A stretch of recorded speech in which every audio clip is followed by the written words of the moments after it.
空气炸锅大家都有了吧？是不是挺方便的？但我认为呢，空气炸锅正确的打开方式，你们8成是不知道的，就是把食材备好，做好半成品，直接丢进冰箱去冷冻。要吃的时候呢，取出来直接丢进空气炸锅，然后等着吃就完事儿了，就是这么简单。此刻先不要杠，说为什么不去买直接的半成品，后面我会慢慢告诉你们。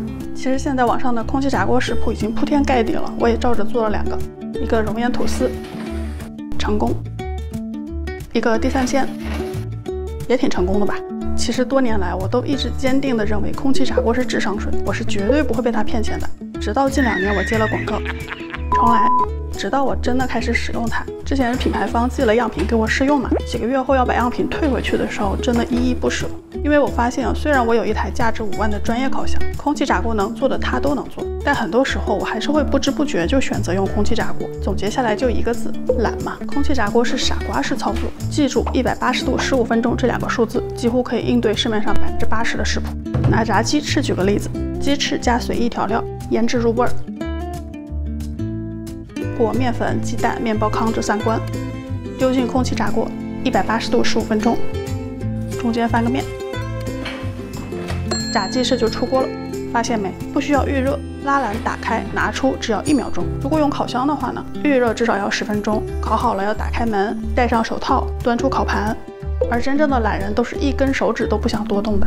所以问题来了，如果每天用空气炸锅的时候都把洗菜、切菜、备菜、调料这些程序完整走一遍的，还能叫懒人吗？那正确的空气炸锅炸鸡翅的打开方式，是不是应该一次多做点？放保鲜盒里铺好，用烘焙纸隔开，避免粘连。拿去冷冻，冻好了随吃随取，不用解冻，丢进空气炸锅，坐等出锅，岂不快哉？虽然半成品炸鸡翅能买到的，但是调味大都千篇一律，自己做的可以经常变换口味儿。而且也有很多半成品是买不到的。比如这个我喜欢当早餐的吃法，吐司上放一片芝士，铺上香蕉，刷点融化的黄油，撒一点点砂糖，空气炸锅200度8分钟，吐司脆脆的，芝士片融化了，砂糖给香蕉加上一点焦糖感，早餐吃是不是感觉很棒？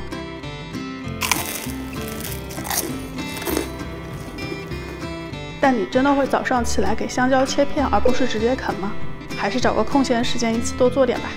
组装好的吐司用锡纸单独包好，拿去冷冻，随吃随取，不用解冻，丢进空气炸锅就好了，真的很方便吧？而且呢，最近刚进入小暑，这么热的天，真的不想开火做饭，用空气炸锅来做个炒菜也完全可行嘛。像是青椒酿肉、猪肉糜加调料拌匀。填到切半的青椒里，空气炸锅180度15分钟，会烤出一些汁水。不懒的话呢，用水淀粉把汁水勾个芡淋上去。懒人就还是一次多备点吧。冷冻保存，青椒冷冻后口感影响不大，也是可以不解冻，直接就这么硬邦邦的丢进空气炸锅。效果也挺好。春卷也是个很适合空气炸锅的东西，但我真不明白为什么买来的半成品春卷就没有好吃的。给你们推荐我原创的咖喱芝士馅吧。咖喱块加水煮融化，猪肉糜加基础调料拌匀后加咖喱混合。把这种块状的马苏里拉芝士切成条，跟咖喱肉馅一起包春卷。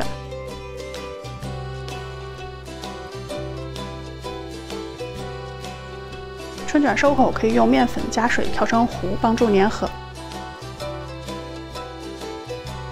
全包好了，冷冻保存。记住这个用烘焙纸隔开的小技巧，很实用的。春卷进空气炸锅要两面喷点油，200度12分钟，中间翻个面。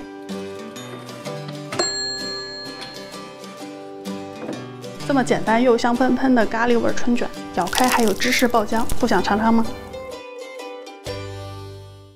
众所周知啊，空气炸锅的原理就是一个热风强劲的烤箱。我之前为了做完美脆皮猪肘呢，用过一个装修工具，叫热风枪，记得吗？长得像电吹风，但吹出来的风是能让头发烧焦的那种。其实给它再加上一个罩子，就约等于空气炸锅了。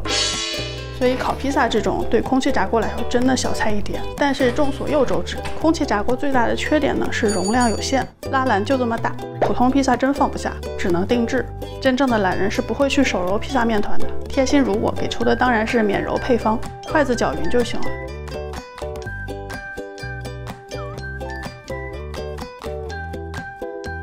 手都不会脏，丢进冰箱冷藏发酵，第2天面团就会自我管理好。面筋发酵都挺好的，分成7份，大概重100克的小球。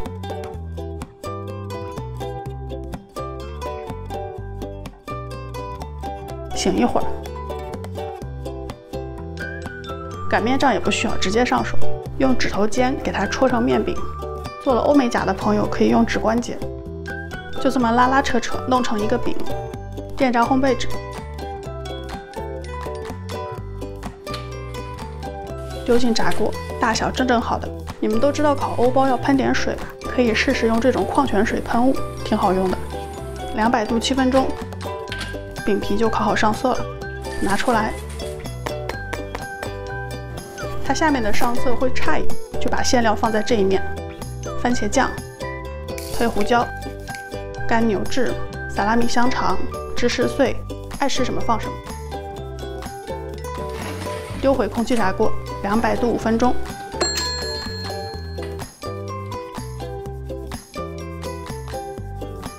撒点新鲜撕碎的罗勒叶。完美的拉丝披萨。刚才不是分了7份面团吗？1份烤了现吃，剩下6份都给你安排好了。面饼烤好，铺上馅料后，用锡纸单独包裹，拿去冷冻。想吃了随吃随取，不用解冻。烤好了跟新鲜的完全没差。